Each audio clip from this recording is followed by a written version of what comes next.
Shibe's not home yet. I've just been working on a sweater pattern all day. It's a custom lopapesa that I'm designing myself, inspired by Horizon Zero Dawn. I'm very proud of it right now because it's not something I'm good at. This is another weekend where we don't have any plans, so we'll see how it goes.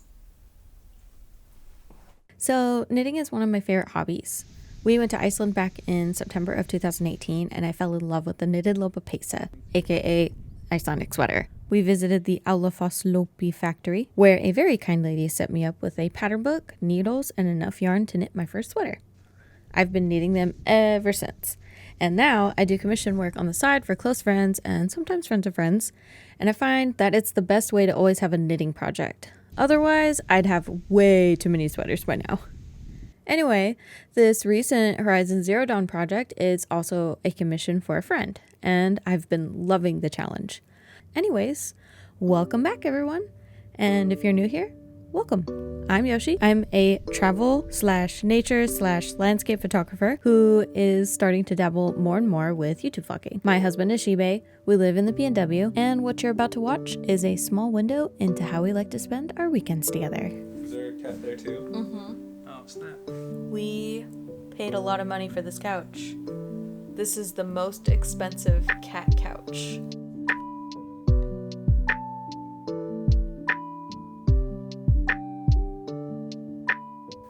Look at these sleeping babies. Look at them. Look at how cozy and comfy they are.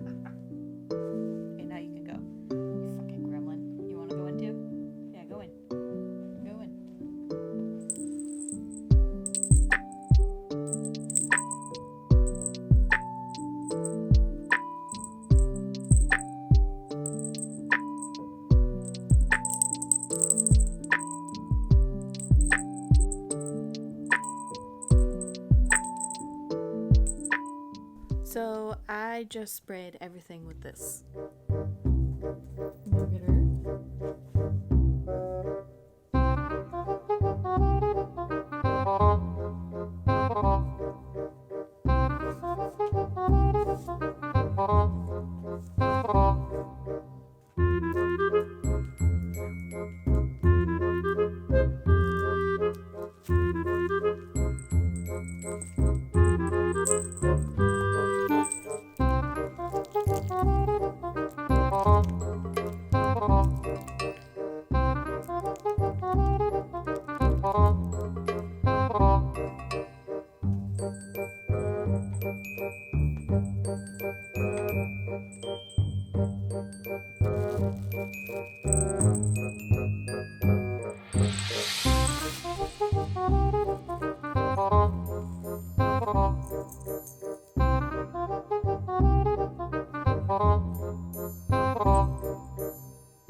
Friday tips with Shibe. Yeah. Stay hydrated. Drinking water is important. Don't. Just don't. If you think it's a good idea, it's not. Just don't do it. Try something else. Just ask ChatGPT to do it. Just pet the cats. Just pet them. Just pet them. Is there one over here? Yeah. You just have to pet them a lot.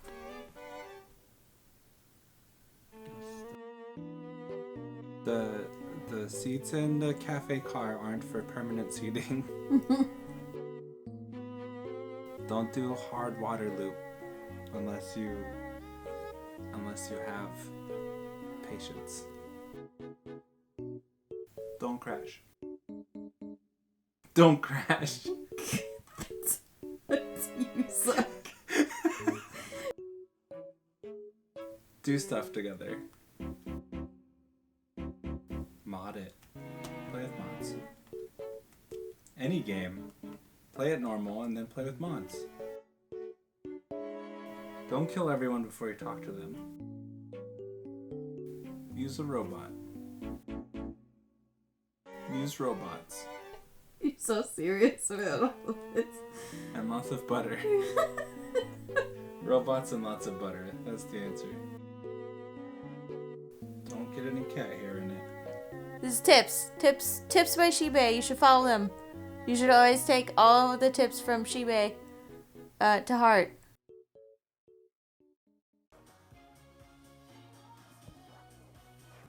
Just doing it. I'm going to show you what pilling a sweater is. So Shibe has been wearing this lopapesa that I knitted for him this year a lot. And especially because it's made out of merino/alpaca yarn, it pills pretty fast. I couldn't let him show off my work like this. Many people are unaware of the care involved in owning a hand knit sweater, so I wanted to shed some light. Pun intended. There are numerous methods to remove pills from a sweater, but I found that using a Bic razor in conjunction with an electric sweater shaver yields the best results. Trust me, as long as you are careful, you will not damage your hand knit sweater. Regularly using the electric shaver on your sweater after wearing it can prevent this kind of pilling you see here from becoming severe. If you ever find yourself thinking like, oh, that sounds like way too much work, don't worry. What you're seeing here is just the result of neglect. It took us about 10 minutes to depill the entire thing anyway, which really isn't that bad. And there you have it, a nicely depilled lopapesa ready for wear again.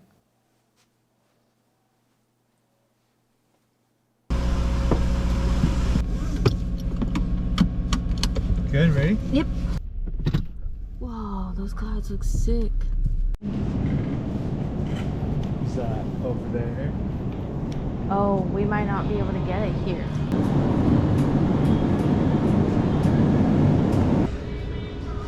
Nice.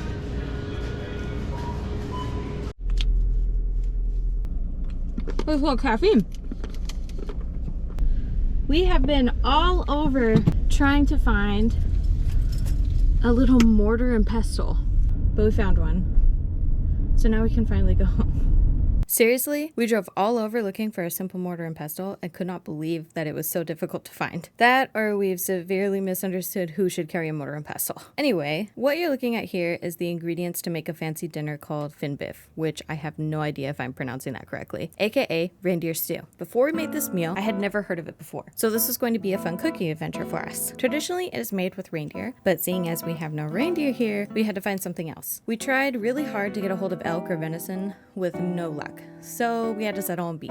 Finbiff is shaved reindeer meat melted into a creamy juniper gravy of bacon and wild mushroom. The dish originates from the Sami people of the northern Scandinavias, but is popular throughout Norway. We are following a recipe guide by Christopher and Cecilia, the YouTubers from Svalbard. It's a fantastic little cookbook, and I highly recommend. I'm very thankful for Shibe, who put 90% of the work into this meal. He always does a fantastic job, and I'm very glad that he enjoys cooking. Oh, Mika's cooking. Look at Mika, she's so good. She's so good at browning meat. Look at her.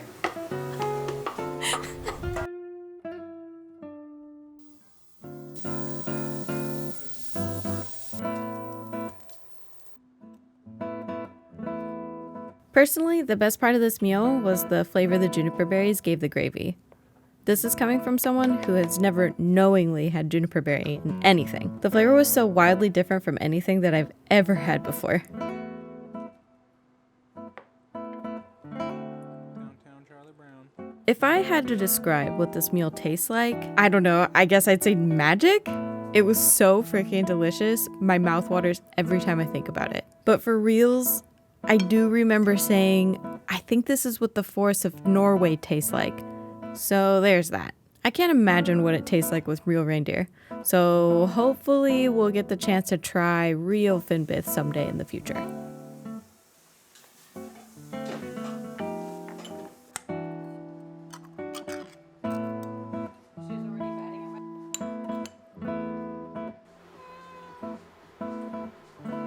kitties.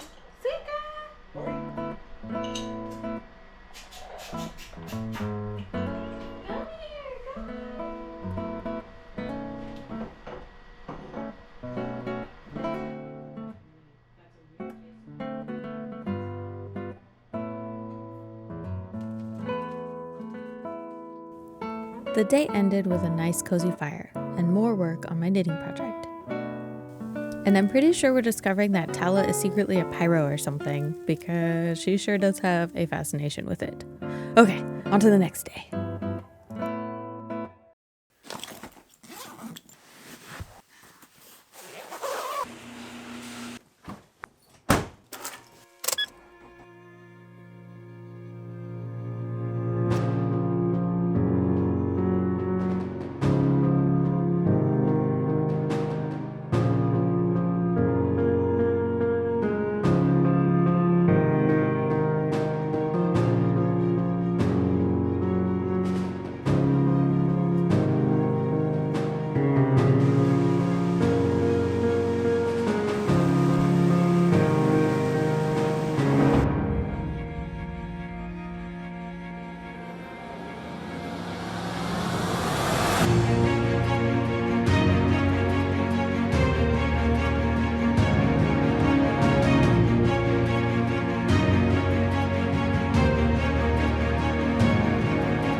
Lesson learned.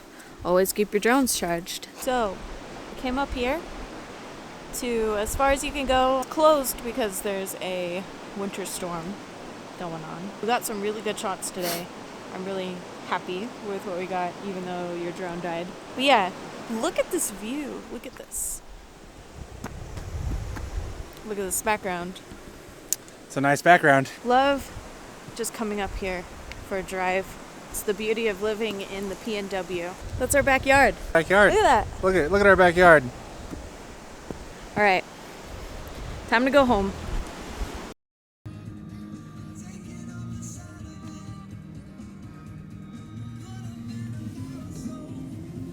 That was fun. Got some really cool shots that I'm really excited to go edit. Making some Okayu. We got chicken bouillon. 4 cups. Then I like to do an ounce of shoyu. We have the fake shoyu right now because it's gluten-free. Normally put some, I normally put sesame oil in it, but we're all out right now. So I'm gonna skip that. Shouldn't be that bad without it. The main ingredient that really makes this meal the best though, makes it taste the best, is this ground turmeric. I do a pretty big teaspoon of this because I like it to taste very turmeric-y. and also turmeric makes your stomach feel better. So if you're eating Okayu, you're probably eating it because you have an upset stomach anyways, or it's a comfort food or whatever. So yeah, teaspoon. I'm gonna put in some white ground pepper. Get your whisk out. While we wait for it to boil, we prep the cornstarch. And I do 3 tablespoons. See? 3 tablespoons. You take a little bit of cold water and you mix it up. It's like a slurry. While we're letting it thicken, we take our eddies and we're gonna put it in this. I use this so that way any leftover cornstarch gets put into the soup as well. It's important when you're making egg drop, to make the best egg drop, you don't want to overbeat these. You actually just kind of want to break them up a little bit. Just like swirl it a little bit. Not a lot. Get my ladle. Okay, then stirring really slowly, I'm gonna pour this in.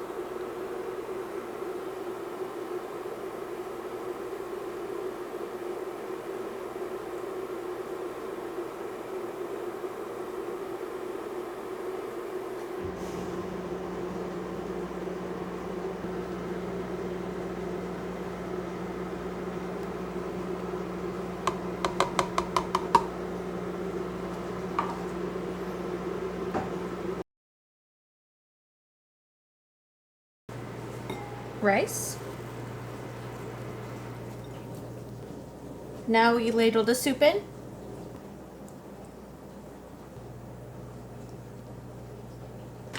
We'll use crispy onions. This isn't the kind that I normally use, but this is the kind that we ended up getting, so. And if you have some, you can put chives. But we don't have any chives right now, so I'm gonna use a little parsley. And that's how you make Okayu. Wow, so many food things in this video. Yeah. So anyways, our entire weekend was in anticipation of going up and getting those drone in nature clips. But making fin biff and Okayu, or egg drop soup, was great too. Once again, thank you so much for being here. And I hope you enjoyed this video. I look forward to seeing you all in the next one. Bye!